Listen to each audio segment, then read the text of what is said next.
قرآن کریم میں فرمایا ہے اور اس کی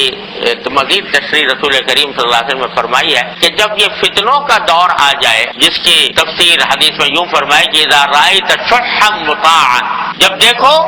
کہ مال کی محبت کے پیچھے چل رہے ہیں لوگ، وہوا متبعا، اور خواہشات نفس انسان کی رہنما بنی ہوئی ہے، ہر کام خواہش نفس کی بنیاد پر ہو رہا ہے، وہ دنیا موسرتا، اور دنیا کو آخرت پر ترجیح دی جا رہی ہے، وہ اعجاب کل ذی رأی برأیہ، اور ہر انسان اپنی رائے پر گھمنڈ میں مبتلا ہے، دوسرے کی بات سننے کو تیار نہیں ہے۔ یہ چار علامتیں بتائیں، ایسا لگتا ہے جیسے آج کے ماحول کی تصویر کھینچ دی ہے رسول کریم صلی اللہ علیہ وسلم۔ مال کی محبت کے پیچھے چل رہے ہیں لوگ، خواہشات نفس کے پیچھے چل رہے ہیں، اور دنیا کو ترجیح دے رہے ہیں آخرت پر،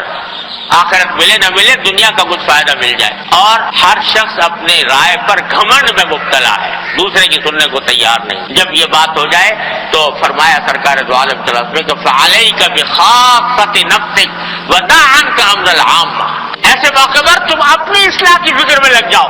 اور دوسرے لوگوں کی طرف دیکھنا چھوڑ دو، اپنی اصلاح کی فکر میں لگ جاؤ، دوسرے کی طرف دیکھنا چھوڑ دو۔ عجیب نسخہ بتایا سرکار دو عالم صلی اللہ علیہ وسلم۔ ایسے میں ہوتا ہی ہے کہ دوسروں کی تو خرابیاں بیان کرتا رہتا ہے آدمی اور اپنے آپ سے غافل رہتا ہے، اس کے نتیجے میں معاشرے کے اندر اور فساد اور خرابی اور برائی پیدا ہوتی ہے۔